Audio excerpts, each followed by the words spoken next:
Bawasiri ni ugonjwa ambao unaweza ukatibika haraka sana kama bado kile kinyama hakijakuwa huku nje, kwa sababu bawasiri, kile kinyama ndo kinachowasumbua watu na ndo kinachowanyima raha. Yaani mtu wanaojali maumivu ni wachache sana, lakini wale ambao wanajali kile kinyama kiondoke ndio wapo wengi sana. Hasa hawa watu wengi wanakuwa wamekaa na tatizo mpaka stage ya ugonjwa umekuwa mkubwa.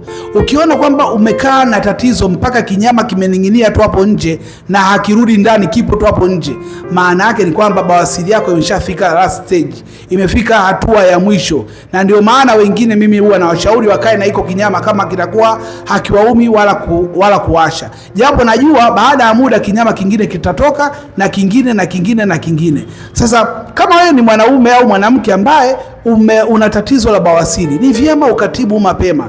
Zipo dawa ambazo nzuri utatibiwa na kupona haraka endapo utaanza kuona una maumivu sehemu ya tundu la haja kubwa, kuna muwasho sehemu ya tundu la haja kubwa, au umeanza kuona damu wakati wa kujisaidia choo chako, basi hizo zote ni dalili ya bawasiri. Lakini pia kama unaona kuna kinyama kinatoka na kurudi chenyewe, hiyo pia ni bawasiri. Kwa hiyo ni vyema ukaiwahi kabla kile kinyama hakijakaa pale nje moja kwa moja. Kama ni mmoja wa watu ambao wanasumbuliwa na bawasiri, wamejaribu tiba lakini bado inarudi, basi naweza nikakupa program nzuri ambayo itamaliza hilo tatizo pamoja na ushauri ambao inabidi ufuate kwa siku 30 mpaka 60. Hapo utakuwa umemaliza kabisa tatizo lako na utapona kabisa. Kama ni mmoja wa watu ambao wanasumbuliwa na bawasiri, basi unaweza kuchukua namba yangu bayo ukanipigia nikaweza kukusaidia.